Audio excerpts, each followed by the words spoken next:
next speaker is no stranger to the legislative process, and he had a pretty good year himself. Representative Peter Nair.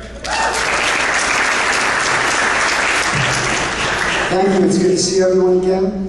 One of the neat things about being in the legislature this year is that we did a lot of good bills and a lot of passed. In the House side, for instance, for those of you who are against the red light cameras, we did pass to repeal the red light cameras, but at the same time, the Senate never took that up, so I'm not sure if we're going to do that again next year.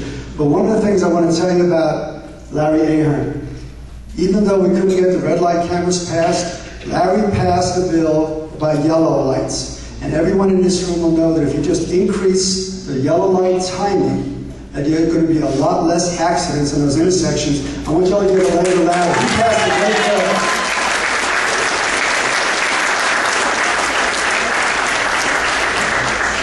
I was also pleased to be Vice Chairman of Energy this year in the House, and we did pass an alternative energy bill to allow some things like solar energy and different things in order to pass that, but we couldn't get it through as far as, again, on the Senate side. In addition to that, I was Vice Chair of Federal Affairs, and we already talked about how we got on the ballot the amendment to get rid of Obamacare, and that all came out of my committee as well. I was also pleased, as most of you know, that every 10 years we're required to have a census of the state and do some redistricting. And for those of you who don't know, we are going to get an additional 2 congressmen this year because New York lost their 2 congressmen because of the fact they lost some population. But I'm pleased to announce that I was very proud to be named the chairman of the Senate Redistricting Committee for the entire state, and I'm going to be making some announcements to the chairman of our organization here, and he'll get that across to you. We're going to have about 30 meetings statewide, and I know we'll have some at least in Tampa and Clearwater, where you'll all be invited to come and participate in what you feel that the redistricting should look like. In addition to that, if you go on to myfloridahouse.org and you look for the tab on redistricting, for the first time ever, and we are a model of the United States, the entire country, we are the model. Every single citizen, if you have access to the web, you will be able to draw what you think is the right districts, not only for the Senate and the House, but also for the congressional districts. And on our committee, we will take all those things into consideration. Never before in any state has every individual had the opportunity now to actually redraw the districts what they feel is the best in their opinion for all that. And that worked out really, really well. And also, one of the things that we did pass in the House, since we are very conservative, is we are very concerned about abortion. And what we did is we finally passed 4 or 5, actually, abortion bills, but the most important one, I think, is the one we had a hard time passing for a while, which was the ultrasound bill. Okay? And the ultrasound bill, whether you agree or not, in my opinion, is one of the few things that will allow the innocent children who are not born an opportunity to finally live. Thank you so much for your support. Thank you very much.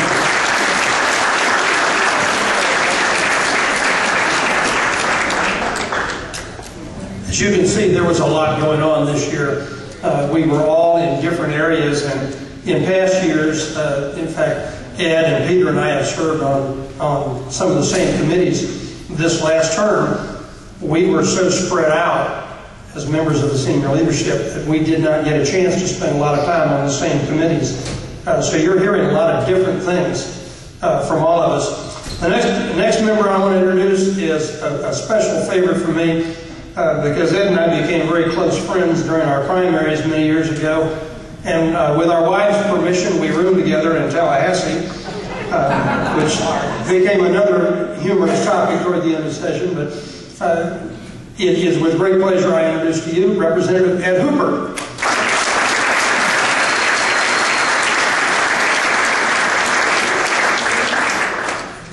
Forgot to mention we had 2-bedroom place.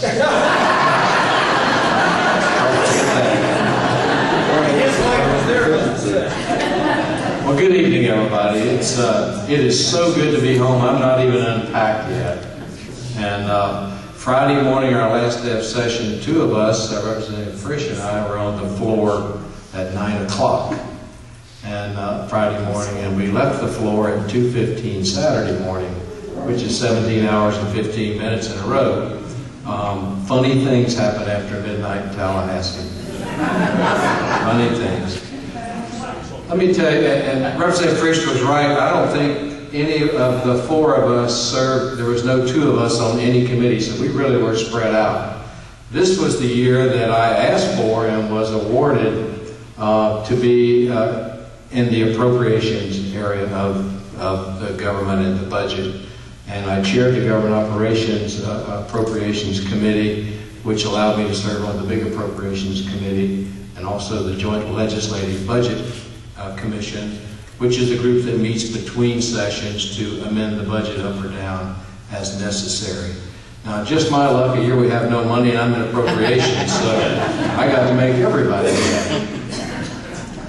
But it gave us an opportunity to do what we promised you during the last election cycle we would do. Our obligation, the only one we have, is to pass a balanced budget. You are not in debt one penny because of the legislative action that just ended. So, like other states, California, New York, Illinois, Indiana, many others, that have indebted their citizens with billions of dollars of debt that they can't repay, we're in good shape. Our bond rating is good. We put money in the bank and reserves. But our mission is to pass a balanced budget. Now that makes you do a couple of things.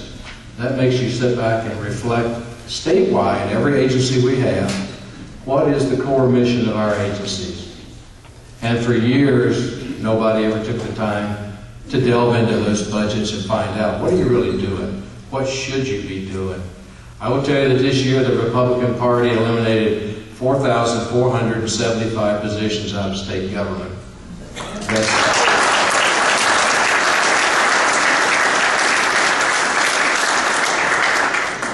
Because we had $69.7 billion total to spend, and that's all we can spend. So that means when you fund the necessary things that you need to fund, and ladies and gentlemen, I want to tell you that Medicaid is eating our lunch. Our Health and Human Services budget, I'm not on that committee, but I think it's 36% of the state budget, 36%. Education takes a third of the state budget. There you're over almost 80% of your entire budget is dedicated to two sources, education and health and human services. Now you're going to read in the paper and you've heard a lot about how we butchered education and we cut their budget and we put them in a position where they can't operate. The Republican Party has decided you can't fix something by throwing money at it every year.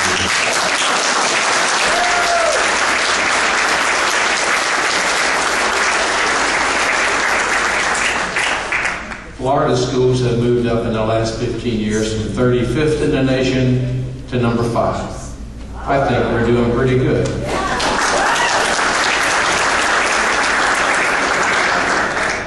We're creating world-class university systems and state college systems that will generate that workforce for those corporations that come here and relocate their business in Florida and know that they're going to have a well-trained, well-educated, ready-to-go workforce to help this state get away from our dependency on tourism and everything else and have a solid employment base where your kids, your grandkids can stay in this state, earn a good living, and grow and prosper and make our state better. We have a lot of work left to do. We're not done. We had a very ambitious governor that this is his first foray into government. He had a very ambitious agenda, and we tried as hard as we could to make him successful. And I think we did. He will grow and he will get some more victories next year. But Governor Scott, we'll see how many of our bills he vetoes before we say anything good or bad. The state of Florida is poised well to get out of this recession, get back into a world-class economy.